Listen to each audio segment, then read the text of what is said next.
Então, boa Tá noite, bom? pessoal. Queria agradecer o convite de vocês, né, da equipe da PhysioWork para participar dessa aula, que é um assunto que eu gosto bastante. Queria dizer para vocês que vocês podem ligar o microfone e me interromper, assim, quando a gente for falando, quando eu for mostrando alguma imagem. Eu tenho algumas perguntas também durante a aula para fazer para vocês. Quem tiver dúvidas, quiser que eu repita alguma coisa, pode interagir, tá? Que eu acho que é mais legal a aula, assim, interagindo. Então, eu estou acostumada com a turma falando bastante, não tem problema. E não tem problema se a gente passar um pouquinho do horário, tá? Então, eu vou me apresentar, falar um pouquinho sobre a aula de hoje, e aí depois a gente vai seguindo. Vamos ver se vai passar. Aí. Então, a gente vai falar, então, hoje sobre os exames complementares. Na verdade, assim, eu vou falar mais, assim, sobre o que eu estudei, né? Sobre o que eu tenho mais experiência. Então, quando eu não souber alguma coisa que você faço contato com outro colega e a gente traz essas dúvidas depois para vocês. Então, o objetivo da aula é falar um pouquinho sobre a teoria e análise de imagens. Principalmente, então, a gente vai falar hoje sobre o raio-x, a tomografia, a ressonância magnética, e depois eu trouxe algumas imagens para a gente discutir e praticar em relação a imagens sem lesão e com lesão, tá? Então, eu vou me apresentar um pouquinho para vocês. Então, eu sou doutora em medicina, em ciências cirúrgicas pela URGS, que na verdade foi um período onde eu mais estudei as imagens, que eu trabalhei dentro do ambulatório de traumato e ortopedia do Hospital de Clínicas durante 4 anos, né, como bolsista de doutorado, e fiz o meu estágio docente lá também. Então, foi o período onde, na verdade, eu via imagens o dia inteiro, antes e depois, e de cirurgias, e então foi um momento que eu aprendi bastante. Nesse período também eu fiz um follow-up de doutorado no exterior, na Itália, onde eu estudei biomecânica do movimento e eletromiografia. Eu sou mestre em Ciências do Movimento Humano pela URGS, sou especialista em Cinesiologia pela URGS, sou especialista em Fisioterapia Esportiva pela SONAF, sou especialista em Traumato e Ortopedia pelo COFITO. A minha formação de graduação foi na Fevale, em 2003, né, eu sou fisioterapeuta. Eu fui bolsista da CAPES, CNPq e FINEP no Brasil e no exterior. Tenho formação também em disfunção temporomandibular na Universidade de Gênova, na Itália.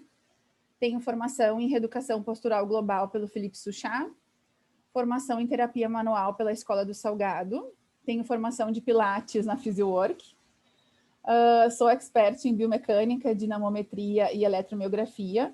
Eu já trabalhei em 4 universidades aqui no Brasil, 4 pós-graduações, e sempre atendi, trabalhei em consultório, clínica, já trabalhei também em hospitais, e atualmente, então, eu estou em consultório domiciliário, dou cursos. Então, é isso. Se alguém quiser me interromper, perguntar alguma coisa, não tem problema. Estou à disposição. Então, falando um pouquinho sobre os exames complementares, uma questão geral, assim, desde a invenção do raio-x, os exames de imagem, eles são cada vez mais sofisticados, né, e se tornam mais precisos e acurados. E são de grande importância na prática atual. Então, assim, na minha experiência e na minha opinião, é super importante que a gente tenha os exames complementares para participar do nosso diagnóstico e do nosso tratamento do paciente. Não que ele seja fundamental, né? Que eu não vou tratar um paciente se eu não tiver as imagens, né? Mas ele complementa o diagnóstico, complementa o tratamento e, pela minha experiência, normalmente o paciente que demora para trazer o exame, depois de um tempo ele traz e aí a gente realmente engrena no tratamento e eu consigo tirar aquelas dúvidas que na avaliação funcional, na avaliação do movimento, eu não consegui fazer o diagnóstico. E como eu trabalho também com alguns personagens, eu acho super legal quando eu encaminho o paciente, eu mandar as imagens para eles e a gente discutir sobre o que o paciente sente, o aluno sente, e eu explico as imagens também para eles entenderem mais por que tal exercício é bom e por que não é. Principalmente quando a gente fala de lesão de articulação. E eu acho isso fundamental. Quando eu tenho dúvida, porque vocês sabem que a nossa formação, ela não é ótima na área de exames, né? A gente tem que buscar sempre mais, e mesmo fazendo doutorado na medicina, estudando o tempo que eu estudei, eu ainda tenho sempre algumas dúvidas sobre as imagens. Eu discuto com os meus colegas médicos na área para tirar dúvidas ou ver se eu estou enxergando alguma coisa ou faltou enxergar alguma coisa.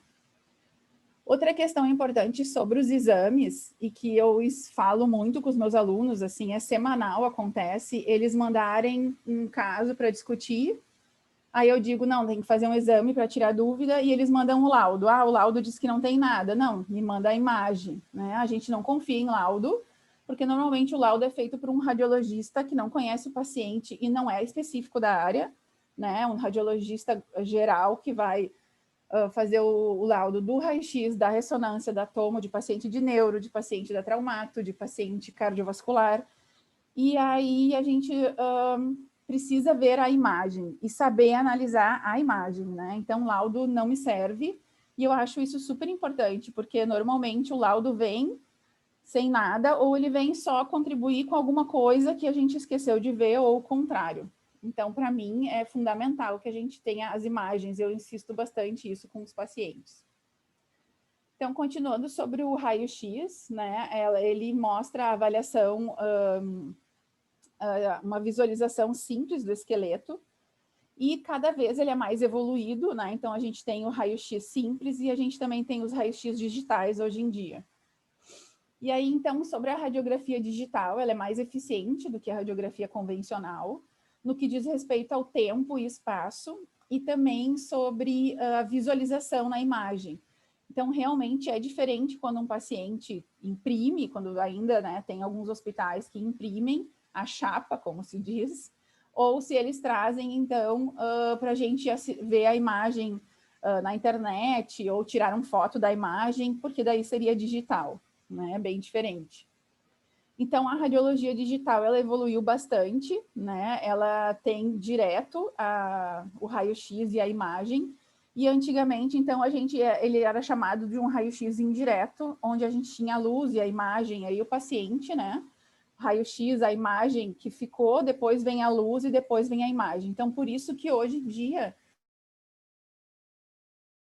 digital, em qualquer tipo de imagem, de análise de imagem, ela sempre vai ser mais sofisticada e mais nítida, mais coisas a gente consegue enxergar do que se a gente tem ela de forma simples ou convencional, como se chamava.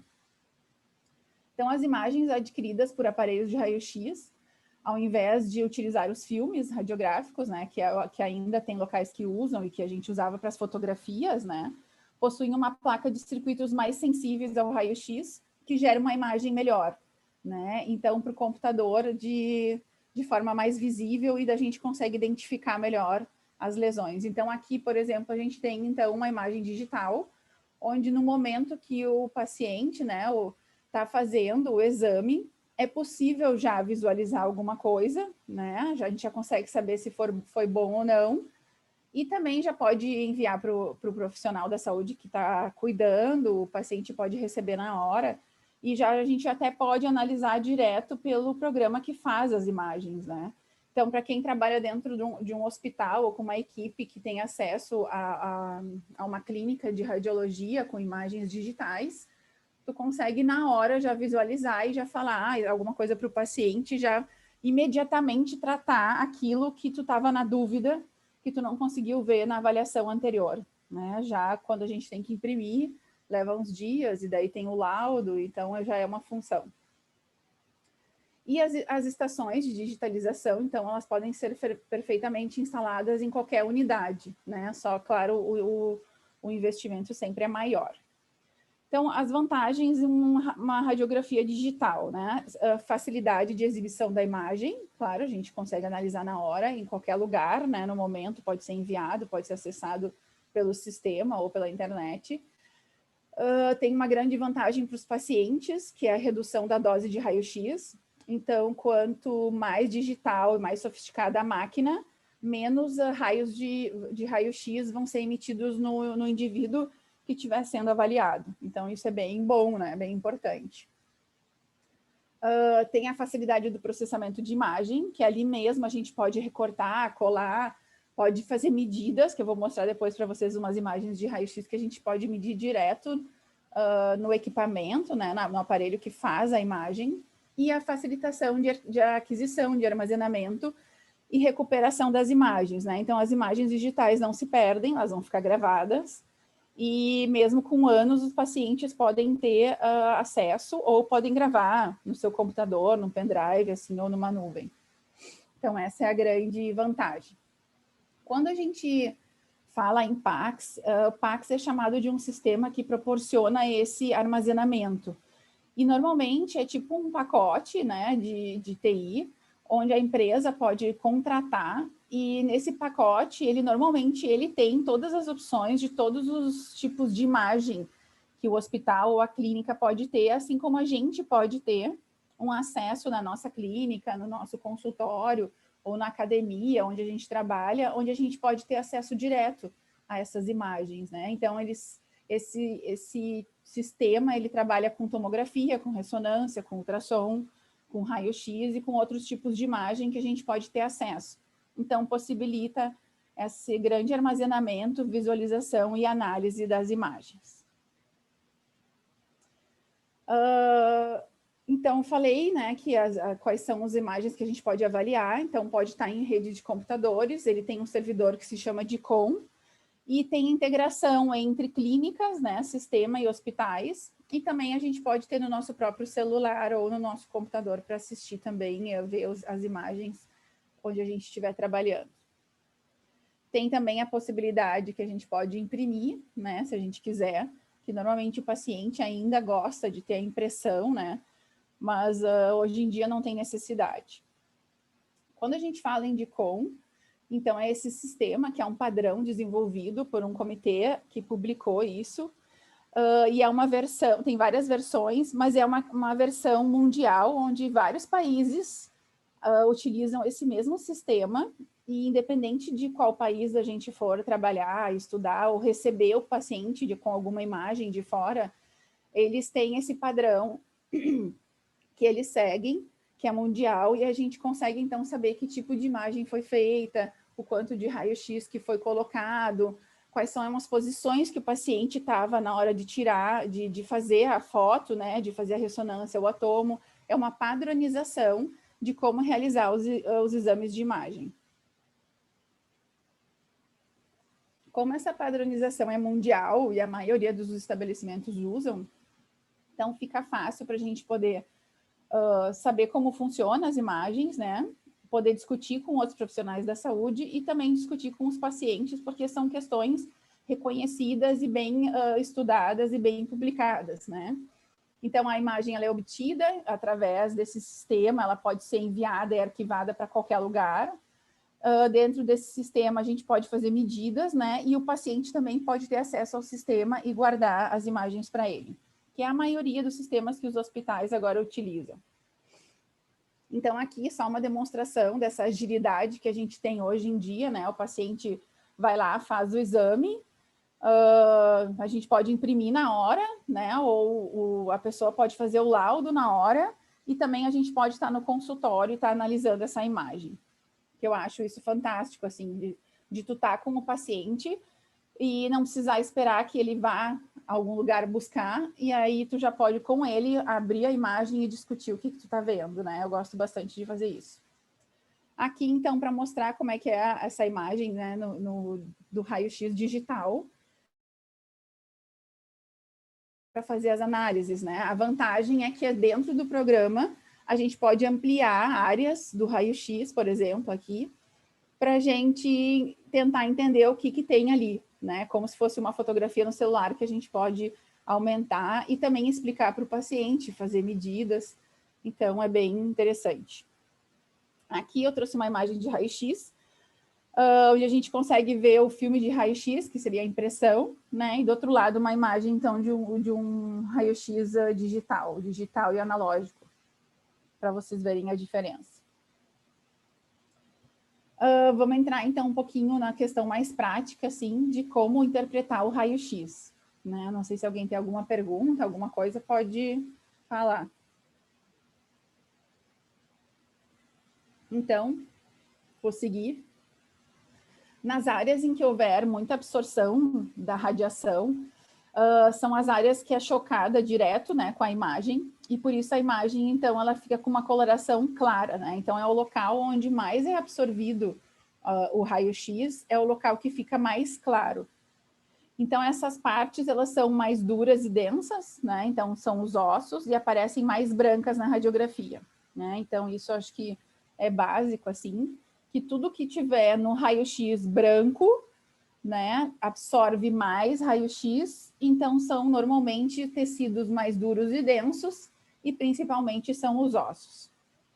Então, se num local não deveria ter nenhuma estrutura mais densa e ela parece esbranquiçada, é porque tem alguma lesão, algum nódulo, algum instrumento, algum tecido que está num local de forma inadequada, que a gente precisa observar. As partes moles, como gordura e vísceras, elas vão aparecer mais escuras, né? Então, por exemplo, se a gente faz um raio-x que pega o abdômen e a gente consegue ver algum órgão esbranquiçado, significa que tem alguma lesão. A gente não consegue saber qual a lesão, mas a gente consegue saber que tem alguma coisa de errado ali. Então, essas imagens, elas são semelhantes a uns negativos, né, de antigamente que a gente imprimia as fotos, parecem sempre em preto e branco e pode ter tonalidades de cinza. Então, quando a gente pensa que quanto mais o raio-x é absorvido na imagem e pelo indivíduo, mais o osso é forte, né? Então, por exemplo, se eu tenho uma imagem do osso que está mais cinza ou não está tão branco, eu já imagino, então, que aquele osso tem alguma lesão. Ele pode estar mais poroso, pode estar com uma infecção, ou pode estar também com alguma necrose. Ou pode ser um sinal de fratura que a gente não consegue, às vezes, identificar pelo raio-x. Né? Então, é isso que a gente tem que pensar. O osso ele tem que ser sempre bem branco no raio-x para ser saudável. Se tem tonalidades ou contornos diferentes que mudam a linha contínua e mudam a sua tonalidade e fica meio cinza ou mais preto, né? Não fica tão branco forte, significa que tem lesão. As cores das estruturas dependem de fatores da sua densidade, né? Então, a radiação, ela atravessa os tecidos de forma diferente. Então, os órgãos que têm mais nutrição, eles vão ficar pretos, e quem é mais denso vai ficar branco.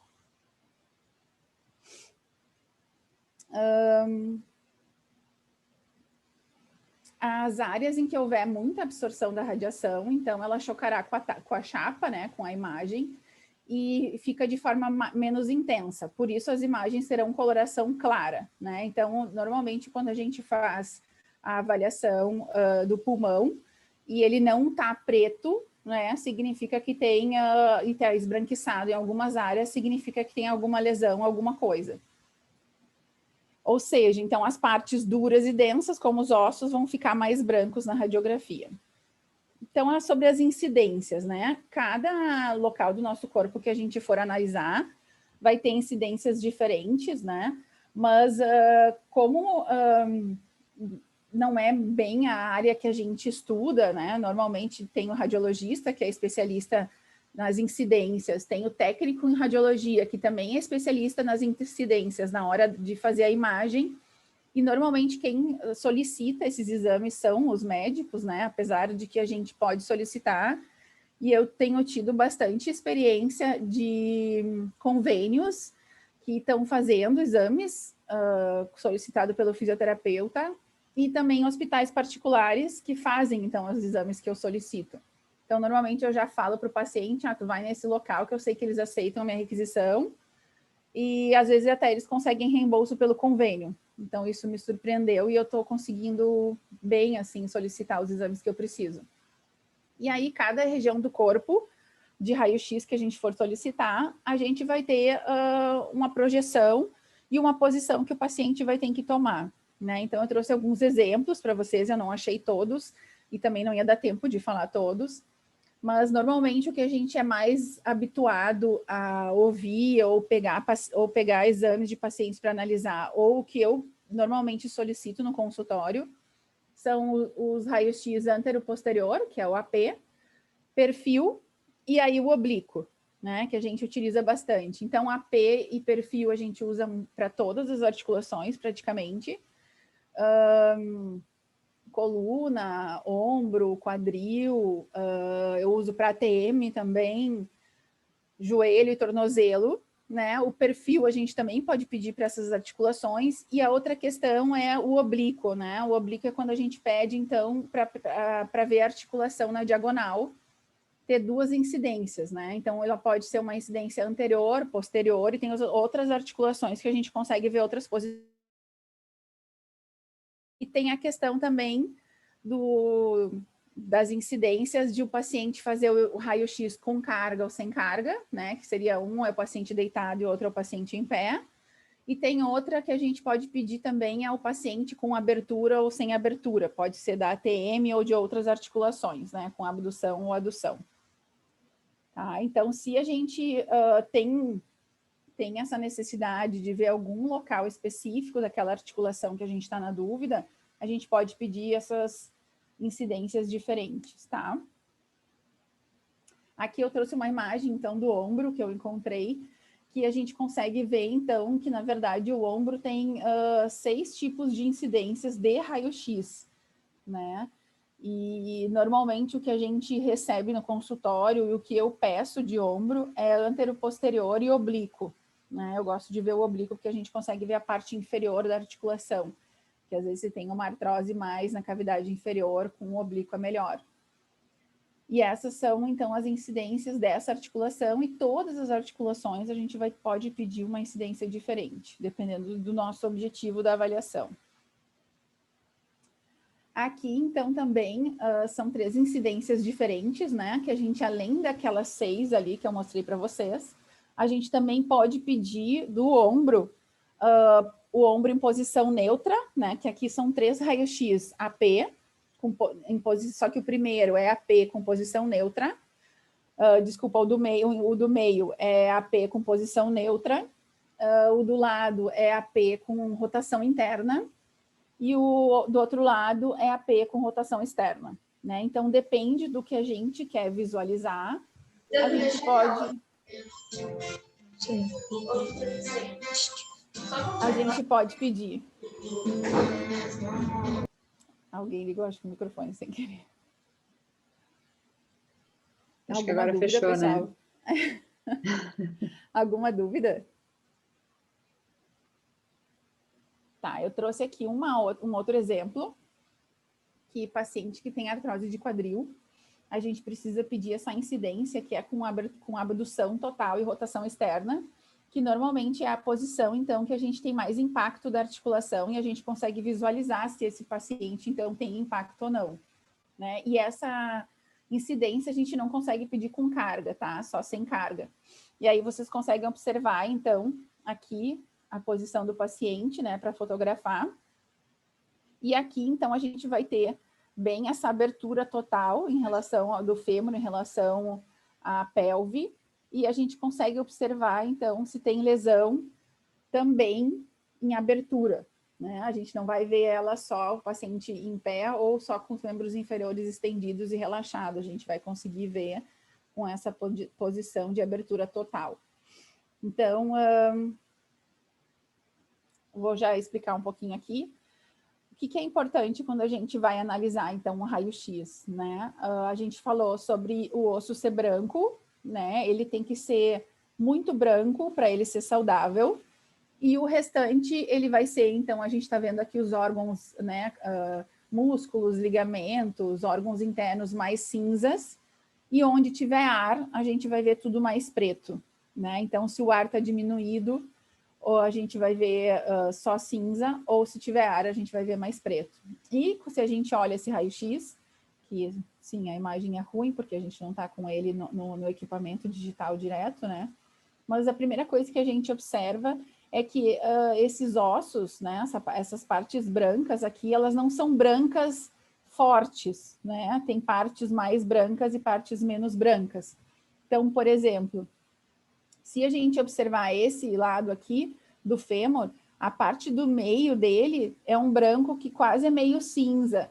E na parte mais externa do osso, ele está bem branco, né? O que que significa? Que esse osso já não é mais um osso totalmente saudável, tá? Que ele já tem alguns locais dele onde ele já é mais poroso. Quando a gente chega próximo da cabeça do fêmur, né? Então aqui o colo do fêmur, ele é bem poroso, né? Aqui a gente consegue ver bem e aqui a gente quase não consegue ver. Ele fica esfumaçado. E mais ainda desse lado direito, ó. Parece até que aqui tem uma fratura, né? Mas não é. Na verdade, aqui é só o osso que está enfraquecido, que está suscetível a ter uma fratura. Então, eu acho legal quando a gente vê um raio-x assim, porque a paciente tem dor, ou é um atleta que está treinando, ou ele está na academia. Às vezes ele tem dor e a gente faz exercício de impacto, de carga. O que é importante, né? Esse paciente é suscetível a ter fratura de colo de fêmur, né? Então, a gente tem que saber isso para evitar e dar um tipo de exercício para prevenir essa lesão, que ela não piore. Então, ele já tem uma osteopenia. Né? A osteopenia, então, diminuição da massa óssea. A osteoporose a gente não vai saber, porque a gente precisa fazer cintilografia óssea para ter certeza se já é a doença instalada ou não, mas a gente já sabe que tem perda óssea, então já tem osteopenia. Olhando esse raio-x já dá para dizer isso. Outra questão importante, olhando esse raio-x, a gente vai ver os contornos dos ossos desse paciente, né, aqui. Aqui a gente não sabe onde termina, não dá para ver, ó, a cabeça do fêmur dá para ver, e a cavidade a gente não consegue ver, aqui o fim, mas ela também está mais esbranquecida do que o restante da pelve. O que que isso significa? Que ela tem alguma degeneração, que tem alguma lesão. Se a gente observar a cabeça do fêmur tá assim, não é bem redondinha, deveria ser, né? Então o contorno do osso não tá como deveria. E a cavidade também, ela tá com uma ponta aqui. Aqui a gente não enxerga o final dela. Então, esse é um paciente típico de artrose de quadril. Tem impacto fêmuro-acetabular, porque já tem um bico de papagaio, um osteófito aqui na abertura, dá para ver, né? Uma ponta. E também dá para ver que ele tem uma artrose medial. E é aquele paciente que tem dor na virilha. Né? Então, ele tem já aqui, não tem mais espaço articular. E a gente olhando o lado esquerdo, a gente consegue ver que aqui tem um osteófito, mas é pequeno, tem um contorno, e nessa parte mais interna da articulação, tem pouco espaço. O espaço deveria ser maior. Depois eu vou mostrar uma imagem com vocês para as medidas. E aqui ele tem uma artrose, então, mais interna, bem na entre a cabeça e a cavidade da pelve. Certo? Dúvidas? Estou indo muito rápido, eu posso ir? Aqui eu trouxe, então, um outro raio-x para a gente analisar. A gente tem, então, um AP, um perfil. Esse aqui é uma imagem específica, oblíqua, feita para analisar lesões de patela, instabilidade fêmuro-patelar, que é bem bom também para a gente ver artrose ou se tem deslocamento da patela. E aqui, então, é um AP posterior, né? Que, na verdade, a gente pode pedir perfil posterior. Raramente vocês vão ver esse raio-x, mas dá para pedir, não tem problema, né? Porque a gente gosta mesmo de ver esse antero posterior para ver se tem desvio, como é que tá a patela ou não. Então, o que a gente observa nesse raio-x, né? A gente vai observar o contorno. Aqui a gente tem, então, o final do fêmur, né? A parte mais distal do fêmur. A linha tá bonitinha. Aqui também. Mas se vocês observarem, essa parte não tá bem branca. Ó, ela fica esfumaçada, meio cinza. Além disso, a gente consegue observar que a parte distal do fêmur, ela não encaixa bem na tíbia, na parte mais proximal da tíbia, no platô da tíbia. Tem uma parte que fica sem contato, né? Então, provavelmente aqui a gente tem já um fêmur que tem uma rotação interna e provavelmente um joelho valgo, né? A gente não sabe o paciente, mas olhando assim eu já consigo imaginar isso. Se a gente observar a linha articular, que ela precisa ser uniforme em toda a articulação, aqui a gente vê que o preto, que aqui deveria ser preto, né, um cinza, está um pouquinho mais esbranquiçado. Então, talvez a gente tenha uma calcificação de um dos ligamentos. E aqui a gente não consegue mais ver a linha articular. Então, aqui a gente tem uma artrose já mais avançada, né, sem espaço para movimento. E provavelmente esse paciente tem dor medial. Observando aqui de perfil, o que é mais importante a gente observar a linha articular, observar o contorno ósseo para ver se tem alguma fratura, se está tudo bem branco. E o que a gente mais vê aqui é a altura da patela, se ela é muito alta, muito baixa, ou se ela tem contato com o fêmur. E aqui vocês conseguem ver que ela está próxima demais, né? Ela também aqui, ela perde o contorno, então ela já tem aqui uma osteopenia, perda de massa óssea, e quase que a gente tem uma junção, né, do osso do fêmur junto com a patela. Tem pouco espaço de movimento aqui, provavelmente essa cartilagem já está degenerada. Se a gente observar essa outra imagem oblíqua do joelho, eu vou mostrar depois para vocês uma figura, ela pode ser fotografada com o paciente em decúbito ventral, mas também eles fazem lateral. O objetivo dessa imagem, é a gente observar, então, a distância entre a patela e o fêmur, né? Então, olha só, essa é a distância saudável, né? Que a gente tem a cartilagem aqui, da patela, entre o fêmur e a patela. E ela, o contorno dela está íntegro, e o contorno do fêmur também. Então, esse aqui é um joelho saudável. E que é bem interessante, assim, porque raramente a gente pega uma imagem de raio-x saudável, né? Então, é legal vocês terem essas imagens saudáveis para depois a gente poder comparar a diferença do espaço entre os ossos para ver o que é normal e o que não é. Então, essa aqui é a incidência que a gente faz para avaliar, então, esse espaço articular entre a patela e o fêmur, e também para ver se tem artrose, se tem um osteófito, um bico de papagaio, né?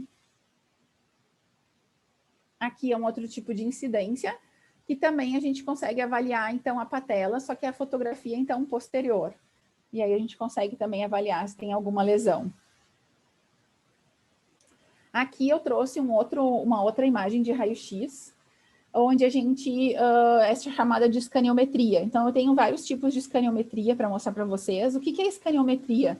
O objetivo da escaniometria é avaliar, pode ser a coluna inteira e também junto os membros inferiores, para avaliar se tem alguma diferença de membros, uma diferença verdadeira, né? Que para ver se tem alguma articulação que tem desnível ou se tem algum osso mais curto ou mais longo que o outro.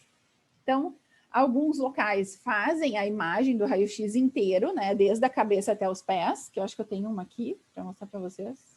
Bom, depois eu mostro. Ou tem outros locais que fazem em parte, por exemplo, esse aqui faz só separado a coluna, né, da lombar até a cervical, e depois só membros inferiores. Então, esse aqui é legal porque a gente consegue medir se os fêmures estão bem posicionados, dá para ver artrose, outras coisas também, mas uma da escaniometria é fazer as medidas de comprimento e de altura da articulação, ver se o paciente vai precisar de alguma palmilha ou se tem alguma deformidade grande, né, na articulação, se tem indicação de colocação de prótese ou não, se tem como alinhar depois esse joelho numa cirurgia, por exemplo, né? Ou às vezes eles fazem a colocação de placa e parafuso e precisa ver se teve algum problema de equilíbrio, ficou mais curto uma perna ou não. E aqui é um outro tipo de escaniometria, então, que foi feito também só dos membros inferiores, para medir, então, o quanto de diferença ficou em relação aos membros no pós-cirúrgico, né? Que normalmente, assim, é difícil do médico achar o tamanho certo de prótese e acertar o comprimento do membro inferior depois de uma fratura, porque ele tem que retirar uma parte óssea, então eles vão no achômetro para ver se vai dar certo ou não. Então é sempre bom a gente fazer uma escaniometria depois da cirurgia, para ver o alinhamento, para ver se a gente vai ter que trabalhar alguma coisa de postura, e tal, quem sabe, talvez até a indicação de uma palmilha. Aqui eu trouxe as 3 incidências de tornozelo. Então, a gente tem a AP, né, que a gente vai ver a parte anterior do tornozelo.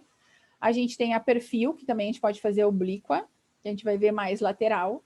E essa aqui, que é a oblíqua, que eles chamam de mortise, que é a oblíqua específica, para ver se tem, se o espaço entre a fíbula e a tíbia está saudável, né? Então, esse raio-x é específico para isso. Vamos falar, então, um pouquinho sobre a tomografia. Então, o olhar da tomografia é como se a gente estivesse se olhando no espelho, né? O lado direito do corpo corresponde ao lado esquerdo do filme, né? Ao contrário, assim. E sempre vai marcar também o que é direita e o que é esquerda. Então, os tecidos mais densos, como os ossos, aparecem com as áreas mais brancas. Esse é um pouco mais fácil, assim, para a gente, porque é igual ao raio-x. E o ar e a gordura vão estar em tons escuros de cinza ou preto, né? Então, dependendo do quanto eles forem densos, vai ser assim. Os tecidos moles e os fluidos, incluindo o sangue, também apresentam tons variados de cinza. Os tipos diferentes de contraste é que vão determinar o que a gente está querendo descobrir ou o tipo de lesão que o paciente tem. Então, a gente não aplica medicação, não solicita, mas normalmente o médico, quando ele vê, então, alguma coisa diferente na tomografia e quer descobrir que tipo de tecido ou que tipo de lesão que está acontecendo ali, que não seja muscular ou ósseo, seja outro tipo de lesão, eles vão pedir uma tomografia de novo com contraste, para daí conseguir ver, então, e interpretar que tipo de lesão é. Então, o que se usa bastante, assim, na nossa área tomografia, é na neuro, e também pacientes que têm câncer, né? Câncer ósseo, eles fazem tomografia com contraste específico para tentar também descobrir que tipo de câncer tem, para ver se precisa fazer biópsia ou não. Aí, falando um pouquinho sobre a diferença, assim, entre a ressonância magnética e a tomo, para a área neurológica, se usa muito os dois, mas quando a gente fala na área musculoesquelética, a gente usa a tomo mais para um diagnóstico diferencial de fratura. Então, eu tenho uma fratura que não foi bem vista no raio-x, eu não consegue ver, então a gente usa a tomo, e a ressonância magnética mais para tecidos moles. Então, as duas são, resultados são similares, né? Depende, às vezes, do local onde o paciente está ou que ele tem acesso. Depende do diagnóstico, né, que eu já falei, então, e a diferença da tomografia e ressonância é que não é realizada com radiação ionizante, né, presente, então, no famoso raio-x. E, em seu lugar, o exame é feito com contraste daí, né, que os dois podem ser feitos com contraste, dependendo do que for o objetivo da avaliação. Então, aqui tem uma tomografia e um raio-x do mesmo joelho, para mostrar para vocês a diferença, então, e o que a gente pode enxergar. Por exemplo, então, a tomografia, a gente vê realmente o contorno ósseo, né? Ver se ele está íntegro ou não. A gente consegue ver o espaço articular, que a gente também vai ver no raio-x, e aqui a gente consegue ver que o espaço articular é bem interessante, ele está diminuído. E a gente consegue ver que aqui tem um tecido branco, que ele é intenso e contínuo, né? Mas a gente não consegue saber bem por que ele está ali, o que ele é, né? Ele é a cartilagem, mas talvez tenha alguma coisa errada nessa cartilagem, porque aqui a gente tem menor espaço articular e aqui a gente tem maior espaço articular. Então, o que está acontecendo com essa patela? Ela está medializada, né? E se a gente observar a patela, ela está com uma cor diferente, então a borda dela está mais branca e a parte mais interna dela mais escura. Então, provavelmente aqui a gente tem alguma lesão também na parte óssea. Quando a gente olha na ressonância, olhando para aquela alteração que a gente achou na tomografia, a gente vai observar, que a gente tem ruptura da cartilagem, ó, tem lesão da cartilagem nessa região medial, e tem bastante lesão, que aqui tem alguns pedaços de cartilagem que a gente consegue ver, né, que estão soltos, assim, que normalmente dá aqueles estralos, às vezes, que o paciente ouve, se tem bastante cartilagem livre, e diminuição do espaço. E essa, então, é a diferença, né? Na ressonância a gente vai ver parte óssea, mas principalmente os tecidos moles, né? Então, a gente consegue ver os ligamentos, consegue ver o disco, o menisco, e principalmente lesões de cartilagem, se tivesse alguma lesão de ligamento ou de músculo óssea.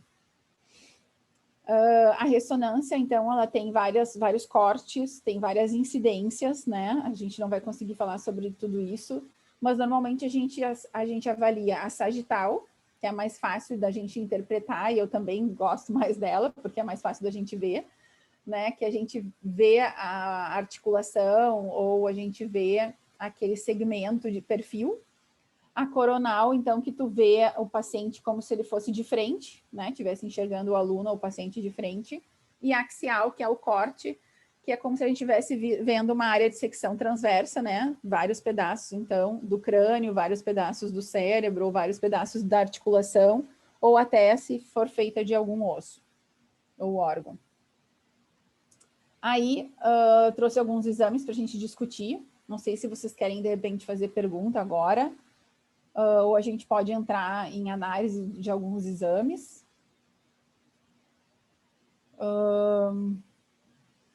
Se alguém quer falar alguma coisa, ou se eu posso continuar, que agora eu trouxe vários exames daí para a gente discutir.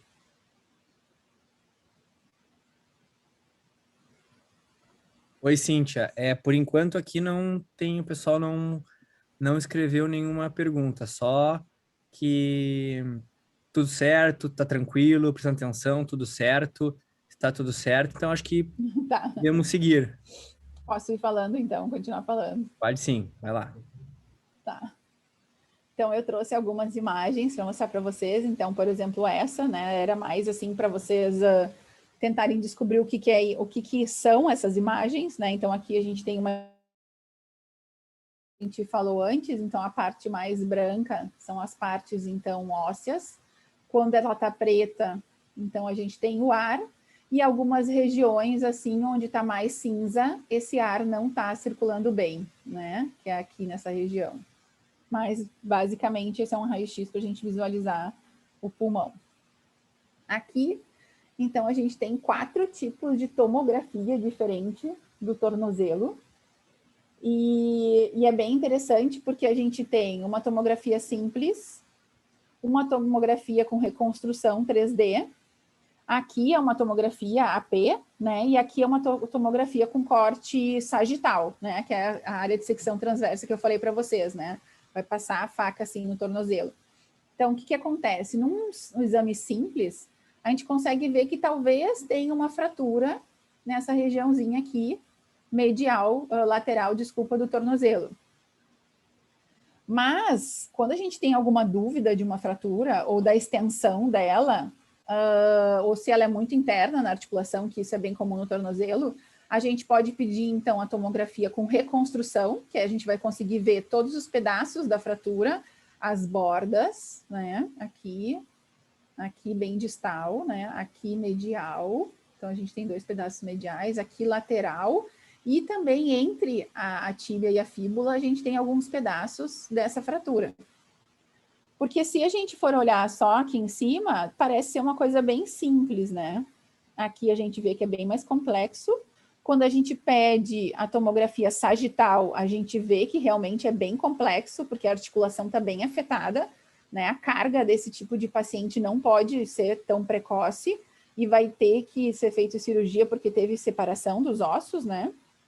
E quando a gente vê, então, uma vista posterior na tomografia, a gente vê que tem bastante deslocamento dessa fratura, né? Principalmente na parte medial, e que esses ossos, então, vai ter que ser operado e reorganizada essa articulação. Porque quando afeta a articulação, a linha articular, aqui tem ruptura de cartilagem, né? Permanente. E tem ruptura de cápsula articular, ó. A gente tem bastante deslocamento desses ossos. E isso não tem mais como a gente reverter. Mas é importante saber, principalmente para reabilitação, né? Imagina vocês pegam um paciente pós cirurgia de tornozelo e vai movimentar, fazer exercício, caminhar e tal, ele já está bem e tal, mas aí a gente não sabe, né, que a cartilagem dele foi rompida, não tem mais volta, e a cápsula também. O que significa? Que o paciente vai ter uma artrose precoce, muito precoce, e instabilidade da articulação, porque rompeu a cápsula, não tem cicatrização de cápsula, e os ligamentos provavelmente estão frouxos ou alguns até rompidos. Daí a gente faria uma ressonância para ver quais ficaram rompidos ou não. E aí a gente libera esse paciente para ir para a academia e ele gosta de treinar funcional. Então, esse é o tipo de paciente que não pode correr, que não pode fazer funcional, que ele tem que treinar força, estabilidade da articulação. Mas se a gente tem essas informações dessa lesão, a gente vai passar para o nosso colega para ele, então, seguir com a nossa evolução sem piorar a artrose. E essa é uma das partes que eu gosto, assim, da prática, de trocar essas ideias entre o médico e também o educador físico. Aqui, a gente tem uma ressonância magnética, né? Vários cortes, assim, o perfil antero-posterior, e uma com contraste, que é essa aqui que a gente consegue ver mais os vasos, né? Então, tem vários tipos de ressonância, a gente pode pedir do corpo inteiro, pode pedir de segmentos, e o nosso objetivo maior aqui é ver espaços articulares, é ver se tem algum tipo de tecido inadequado, se tem ruptura muscular, ligamentar, se tem alguma lesão, né, no cérebro, se esse líquor está passando no local adequado, se tem compressão, se tem alguma hérnia de disco, né? Então, aqui, essa ressonância aqui é muito legal, que consegue ver todo o corpo como um todo, né? E aqui o pulmão ventilado, né, preto, que é bem interessante também. E aqui, o que a gente tem aqui, então? Desse lado, a gente tem um raio-x simples, e aqui a gente tem a mesma posição, só que numa ressonância magnética, né? Então, a diferença da gente poder analisar. E é o mesmo joelho. E uma coisa que eu queria chamar a atenção de vocês é que quando a gente pega uma ressonância, se tu olhar a ressonância desse joelho, a gente não vê a artrose aqui, né? Tem um leve aqui, lesãozinha do disco, no disco, aqui tem uma lesão no ligamento colateral, mas parece que o osso está bem, ele está um pouquinho deslocado, né, para a parte medial, mas não posso dizer que esse joelho tem artrose. Mas se eu tiver um raio-x dele, a principal coisa que eu vejo é que o espaço articular aqui está bom e na parte medial está diminuído, ó, não tem espaço articular. E tem osteófitos, né? A gente tem vários bicos de papagaio aqui. Então, para vocês verem a diferença e a importância das... Porque eu sempre peço raio-x primeiro, né? Claro, se eu acho que tem alguma coisa luxada, um disco deslocado, já peço a ressonância também. Mas ter o raio-x para ver a parte óssea, articular, né? E depois a gente ter a ressonância para ver os órgãos, né? E ver os outros tecidos moles, que a gente consegue ver músculo, tendão, ligamento, é importante, né? Dependendo da nossa avaliação, um vai ser melhor do que o outro. Que às vezes os alunos perguntam, mas tu vai pedir só raio-x para esse paciente? Sim, tenho certeza que lesão de tecido mole ele não tem. Eu estou com dúvida em relação a pedir um raio-x, não precisa gastar muito, só fazer um raio-x simples. Aqui eu trouxe outra imagem para a gente comparar a diferença da gente ver um raio-x, né? Aqui a gente tem um raio-x simples e a gente tem uma ressonância. Aí quando a gente vê o raio-x, por exemplo, de um tornozelo, né? Parece que assim... tá indo tudo bem, e o que a gente consegue ver aqui nessa região mais posterior do calcâneo parece ter um bico de papagaio, né, que está sendo tracionado pelo tendão de Aquiles, então já tem uma calcificação do tendão de Aquiles. E aí, se a gente observar esse osso, ele todo não está redondinho, né, ele tem várias imperfeições já, que processo degenerativo, provavelmente. Aqui tem um bico de papagaio pequenininho e aqui também, né? E aí eu não sei, provavelmente esse paciente tem uma fasciite plantar, mas a gente não sabe o quanto dessa fáscia está lesionado ou se tem processo inflamatório ou o tamanho dessa lesão. E aí se eu peço então uma ressonância magnética dessa articulação, eu vou ver que o paciente tem artrose também, medial, intraarticular. Aqui a gente vê que o contorno da parte branca, que deveria ser contínua, não é. Olha que bonitinha, a cartilagem aqui está contínua, aqui ela está contínua, e aqui ela perdeu, né? Não tem mais, então, lesão, né? De cartilagem, artrose. Aí a gente vai ver a fáscia plantar tem parte branca em músculo, ruptura ou processo inflamatório, acúmulo de líquido, e pode ser já uma cicatrização antiga também. E aqui a gente vê que tem ruptura, né? Um bico de papagaio grande com calcificação da fáscia plantar, e ruptura da inserção da face. Esse aqui eu já mostrei, esse aqui também. Aqui, então, algumas imagens de raio-x, né? Que a gente, por exemplo, aqui vai avaliar o crânio no paciente, se teve alguma fratura, se tem algum impacto, se teve um traumatismo craniano e afetou a parte óssea também, né? Sempre quando o paciente chega na emergência é feito, né? Um raio-x, atoma e ressonância, dependendo dos sintomas, escolhem mais atoma ou mais a ressonância.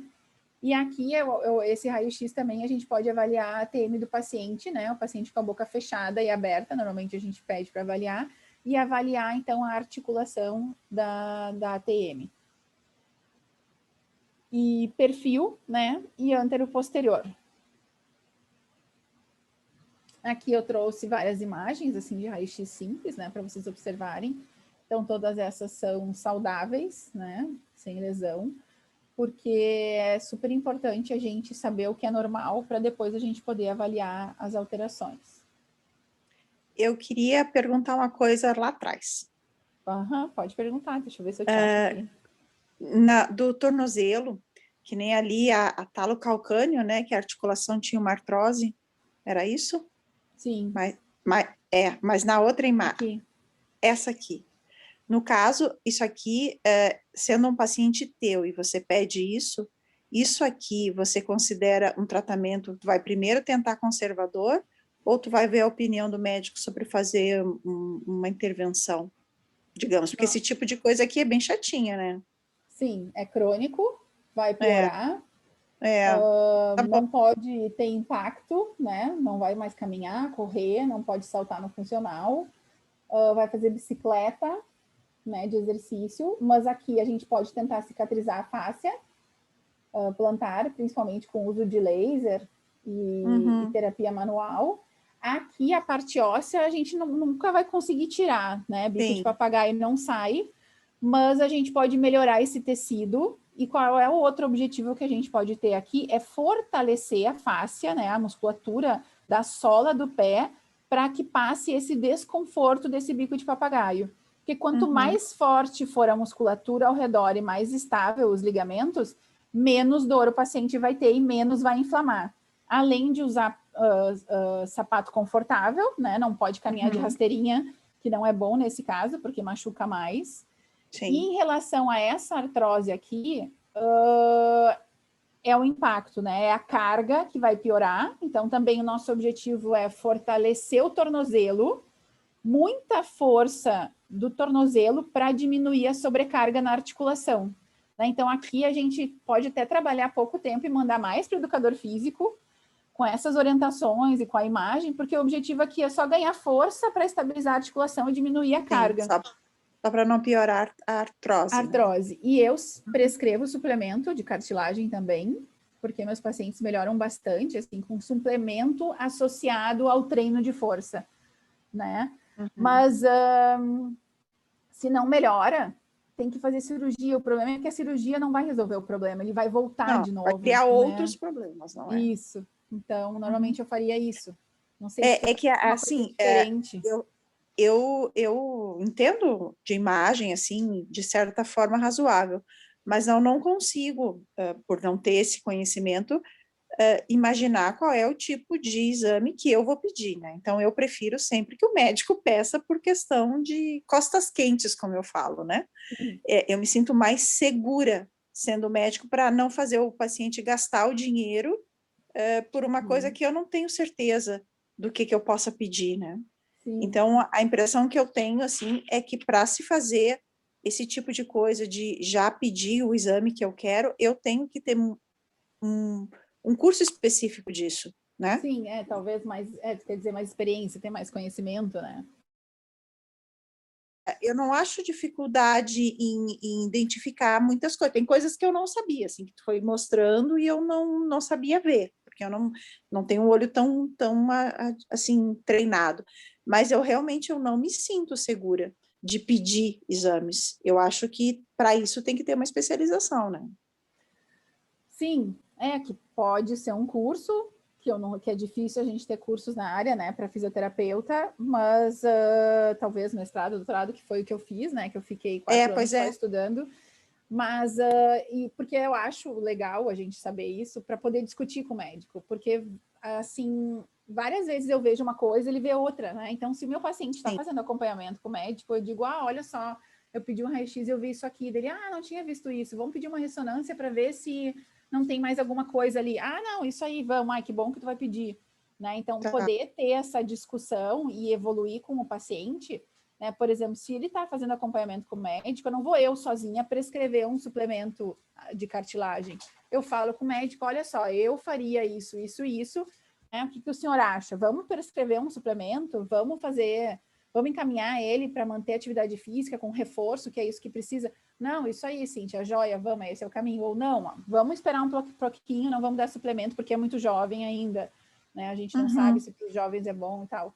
Então, essas discussões eu acho que são boas, assim, né? Tá bom. Muito obrigada. De nada. Tá, vamos ver onde que eu estava. Aqui que eu falei antes para vocês, que eu ia mostrar algumas imagens onde a gente faz algumas medidas de quadril, né? Para a gente saber se essa articulação, ela tem um espaço articular adequado ou não. Né? Então, a primeira coisa, quando eu vejo um raio-x de quadril, assim, eu vou olhar a sínfise púbica, né? Então, aqui a gente já olhando a linha articular da sínfise púbica direita e aqui à esquerda, já dá para ver que tem alguma coisa errada aqui em cima, né? Então, aqui o espaço articular tá bom, ó. Aqui não.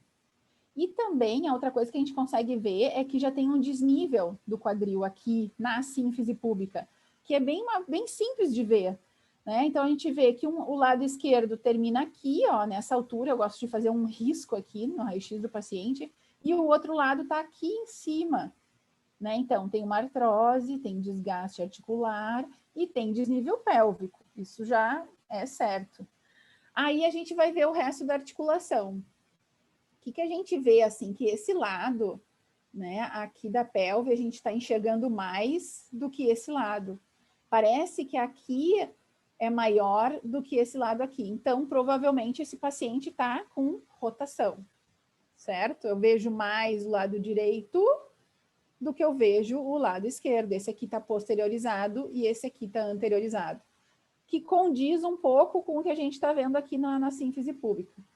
Depois, a gente marca essas duas linhas aqui para a gente observar o espaço articular entre a cavidade da pelve e a cabeça do fêmur, né? Então, aqui a gente tem a cabeça do fêmur, ele toca essa linha, então não tem espaço articular, e do outro lado ele está passando.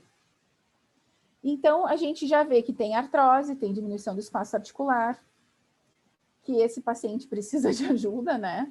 Que a gente vai talvez ter que fazer exercício, um suplemento, mas já dá para entender, assim, algumas dores que talvez a gente não entendia quando a gente avaliaria só a musculatura, ou aquela dor que é no quadril, que irradia para a perna e dói também o tornozelo, dor na virilha, que é bem característico dessa alteração e desequilíbrio da sínfise púbica.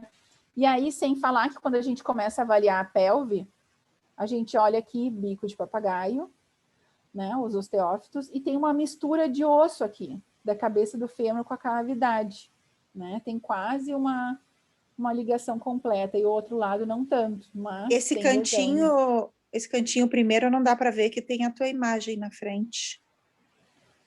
Tem um negocinho que tu tem que diminuir ali, que nem eu fiz com vocês. Bom, isso meia.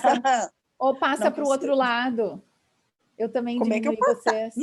Deixa, vai continuar. Tá no celular ou no note, não, Gisele? vamos complicar. Tu tá no celular? Eu tô. Só então daqui a pouco só passar para o lado na tela. Eu acho que é só apertar e fechar assim. Fácil. Muito obrigada. Eu também estava que eu tinha escrito. Já tá ótimo agora. Obrigada. E daí aqui dá para ver, ó, esse bico de papagaio, né? Esse osteófito bem bonitinho aqui. Aqui, então, aquele exame que eu falei para vocês, que seria uma avaliação oblíqua da articulação, né? A gente pode pedir do ombro, a gente pode pedir do tornozelo, né? E essa aqui é do quadril. E aqui a gente está vendo, então, um quadril saudável, né? Só para observar para vocês, mostrar para vocês a posição, né? Que a gente pode pedir para o paciente fazer essa abertura durante as imagens. Aqui são outras imagens de quadril e medidas que a gente pode fazer. Eu vou ir avançando, senão não vai dar tempo da gente falar tudo. Mas a gente pode avaliar só a articulação e a artrose, né? A gente pode avaliar o colo do fêmur e o encaixe dele na pelve, dos dois lados. A gente pode fazer medida de distância entre o trocânter maior e a pelve, e também medir a angulação, que essa articulação está encaixada, né? A cabeça do fêmur está encaixada na pelve, num paciente numa posição neutra. Que esse raio-x a gente faz sem carga e com carga, para ver a diferença também, que eu acho que é muito legal para a gente, saber o que está acontecendo com essa articulação quando o paciente está não em pé, né? Deitado ou sentado, se tem compressão dessa cartilagem ou de algum tecido, e quando ele está caminhando em pé, se essa carga está diferente ou aumenta a lesão da cartilagem. Faz treinamento e para quem vai manter depois os exercícios com o nosso paciente. Aqui, então, o raio-x da mão, um paciente com artrose, né, severa, bastante deformidade, e que eu acho que é legal, quando a gente vê um raio-x de mão de perfil, né, aqui a gente olha os contornos, né, parece que está tudo bem, tem artrose, né, não tem espaço articular aqui, não tem a linha preta, né, só a branca. Aqui tem já uma fusão da articulação, e aqui a gente não consegue identificar se o osso está enfraquecido ou se tem alguma outra lesão. E aí, se a gente pede o AP, a gente vê que tem uma fratura, né, aqui uma luxação completa com fratura e deslocamento. E que eu acho legal, né, que a gente às vezes pega um paciente pós-luxação e ele vem para nós, assim, só depois da luxação e vem sem os exames.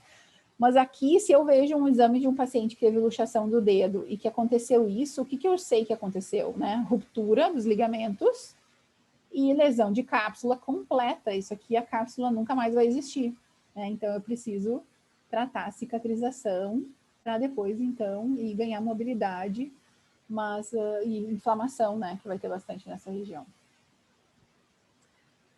Eu falei já bastante de joelho, né? Aqui tem um raio-x que é interessante, um pré-operatório de lesão de quadril e um pós-operatório com prótese, né? Então, normalmente, a pior articulação é operada primeiro. Aqui a gente tem completa fusão da cabeça do fêmur com a pelve, né? Não tem nenhum espaço articular, se vocês conseguem visualizar, né? A gente não consegue nem saber onde começa um e termina o outro. E aqui, então, com a prótese.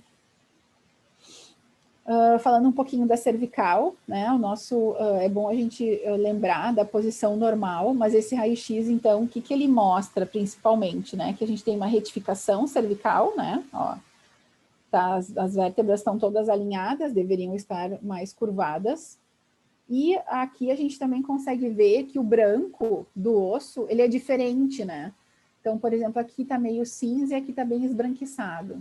Aqui está mais cinza e está esbranquiçado. Cinza e esbranquiçado. O que quer dizer esse esbranquiçado? Que esse osso aqui está fraco, né? Ele está poroso. É o local onde a gente já tem deformidade na articulação. Ó, aqui está bonitinho, liso. Quando chega aqui tem um bico de papagaio, né? Um osteófito. Aqui tem um osteófito maior. E entre as duas vértebras, quase não tem espaço mais para o disco, né? Aqui na frente tem espaço e aqui na parte posterior não tem espaço. Então, tem uma artrose severa nessa cervical, bastante, bico de papagaio, o sistema nervoso que passa por aqui está sendo comprimido, né? Normalmente esse paciente tem uma cervicobraquialgia, tem uma dor que irradia para o occipital, pode ter uma dor de ATM associada, e tem a postura dele, então também a gente vai ter que trabalhar. Então, às vezes, para mim, é importante a gente fazer essa análise também dos exames.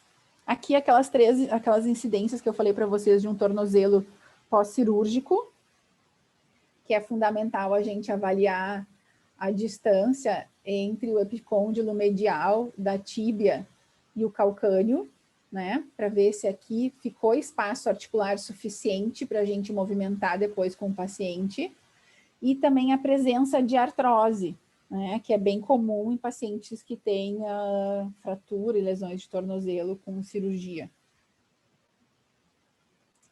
Aqui eu trouxe uma imagem de uma prótese de tornozelo e algumas medidas que são importantes a gente fazer em relação à angulação, né, no antero posterior, para ver se mantém a linha articular para movimentar esse tornozelo, que é raro a gente ver, né, isso acontecer, é um tipo de cirurgia mais, assim, invasiva e mais difícil de ocorrer.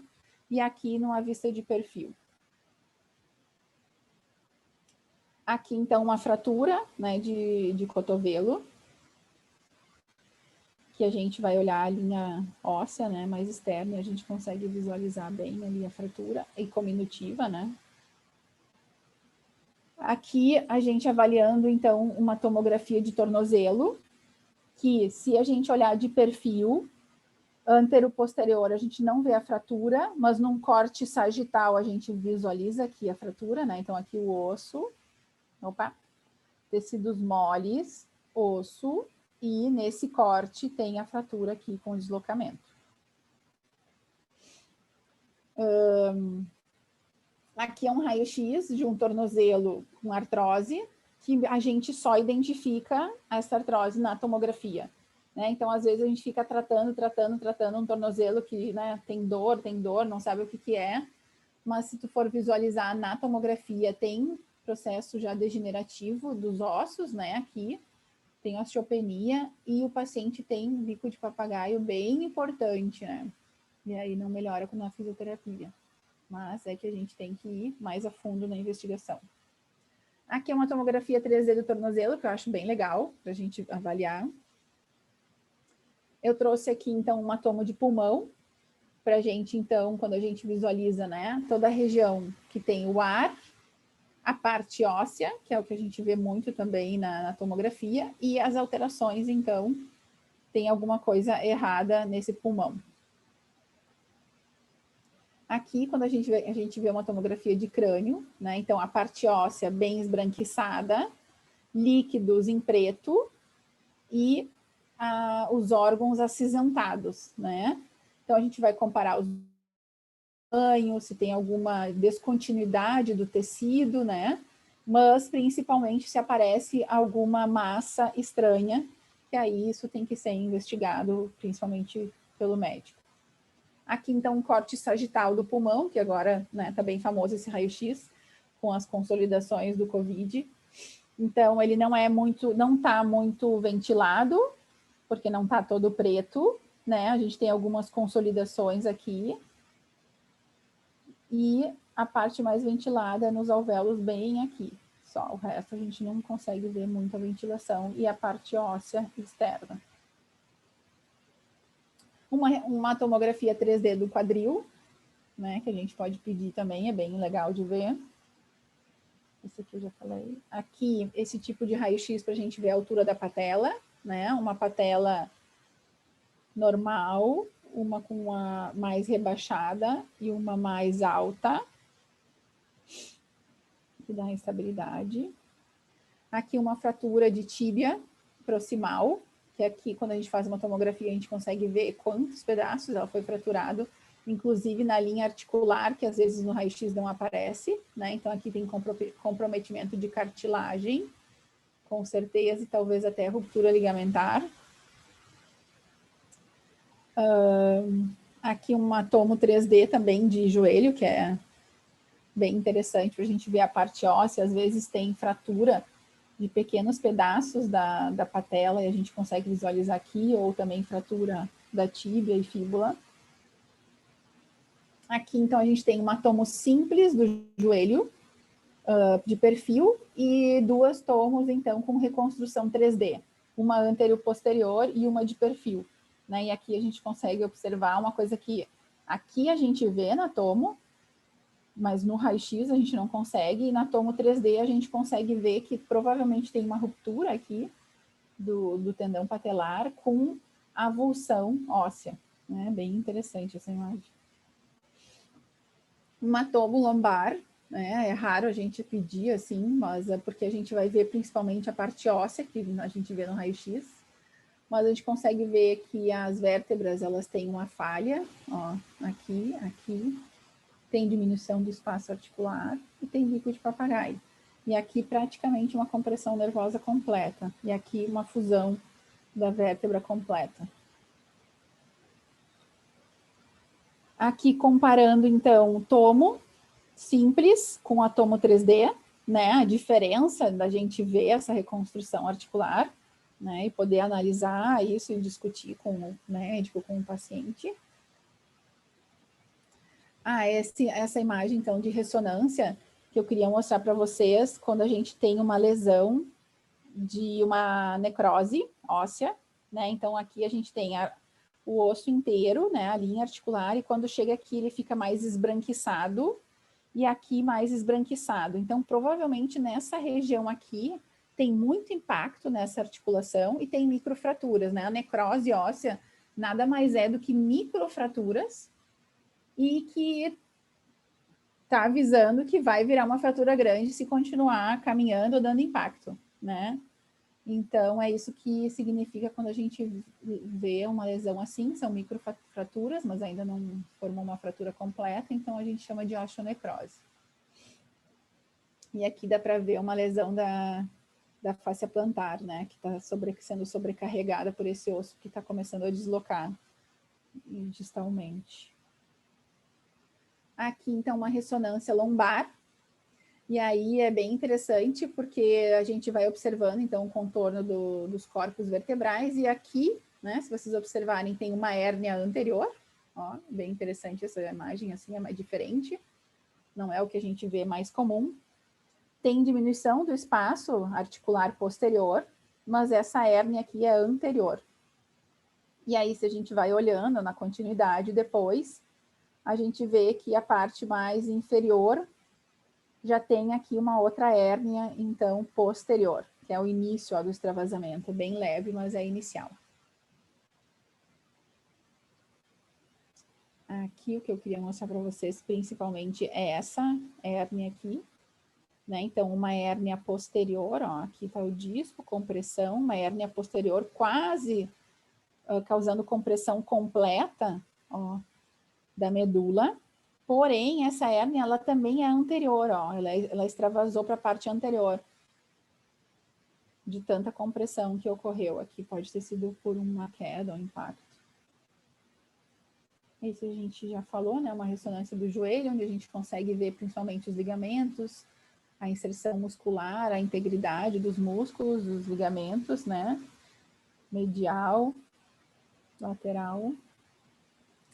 Essa ressonância magnética eu gosto porque essa parte esbranquiçada não deveria estar aqui, né?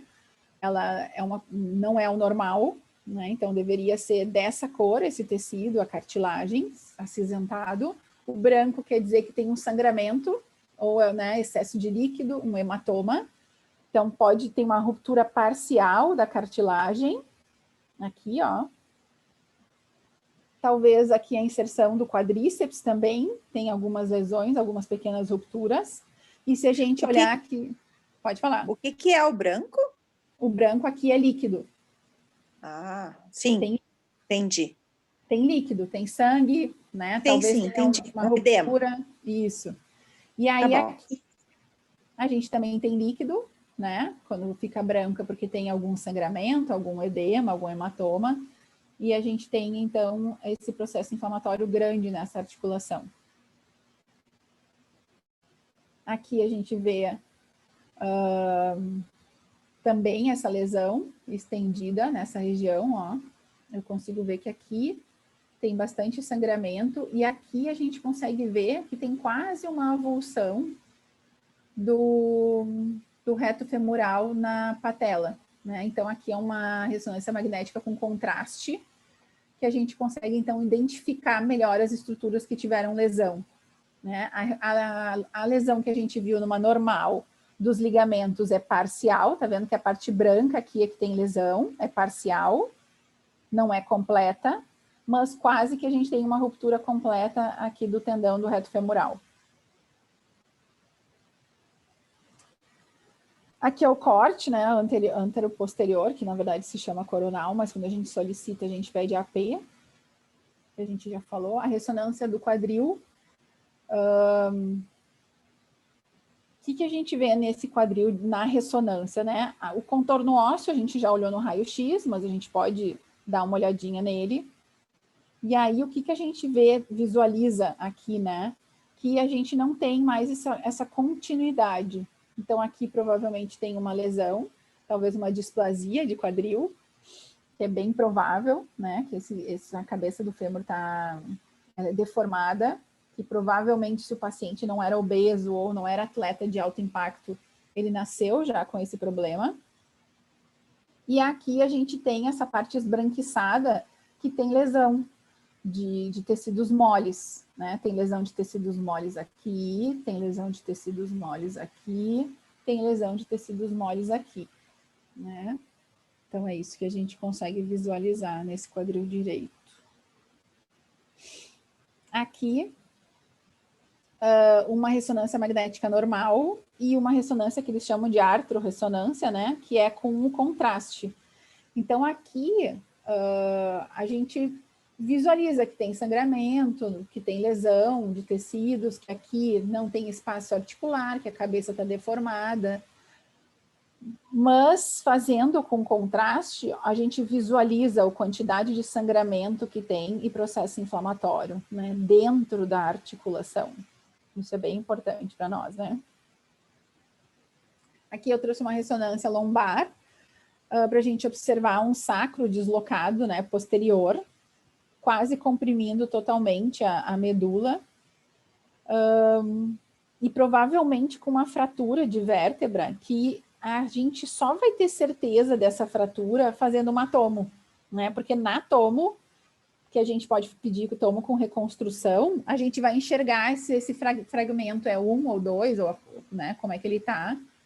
E claro que o médico pede isso já quando vê um paciente assim, para ver se tem indicação de cirurgia ou não. Agora umas imagens de ombro. Então, uma ressonância magnética de ombro. Aqui a gente tem um ombro íntegro, tá? Ó, é tudo mais cinza. A parte preta aqui, então, que é a cartilagem, né? O espaço articular, a cabeça do húmero contínua e tecidos moles íntegros. Aqui, então, a gente tem já um ombro com lesão. Aqui a gente não consegue ver nada de ruptura, mas a gente vê que tem sangramento, provavelmente lesão de cápsula articular e processo inflamatório. E aqui é sem contraste, aqui é com contraste, onde a gente consegue visualizar, então, uma maior lesão nessa parte mais interna do ombro na cavidade. Uma ressonância de tornozelo sem contraste e uma ressonância de tornozelo com contraste, né? Então, para vocês observarem que a gente tem uma visualização diferente. E olhando a simples, parece ter uma lesão, né, de sobrecarga e artrose. E aqui, essa parte do osso tá mais escura. Só olhando nessa imagem, não tem como saber exatamente o que está acontecendo. Dá para a gente ver que tem sangramento aqui, que é branco, né? Que está sendo tracionado pela musculatura, mas a gente não sabe exatamente o quanto de lesão tem aqui. E com o contraste, a gente vê que é uma fratura que está ocorrendo por avulsão. Lesão grave aqui de cartilagem, né? Artrose, bastante sangramento anterior em função da fratura posterior. Queria mostrar essa da osteonecrose, que a gente já passou do nosso horário, mas é uma osteonecrose, né, uma necrose de quadril, que é bem comum, é assim que a gente visualiza, então a gente olha e pensa, esse fêmur, né, a cabeça do fêmur está fraturado, né, deformado, e na verdade é uma necrose, né, são microfraturas e daqui a pouco vai ter que diminuir a carga. Lesão de ombro, né? Então a gente viu antes um ombro saudável, que vocês viram, né? Tudo cinza, né? Ou preto, na cartilagem, da cápsula articular, líquido sinovial. E quando tem alguma coisa branca, é que a gente tem lesão, né? Então aqui é um AP, ressonância anterior-posterior, que a gente consegue ver, que é o coronal, na verdade, o nome. E aqui é uma de perfil, e a gente consegue ver, então, a ruptura do supra.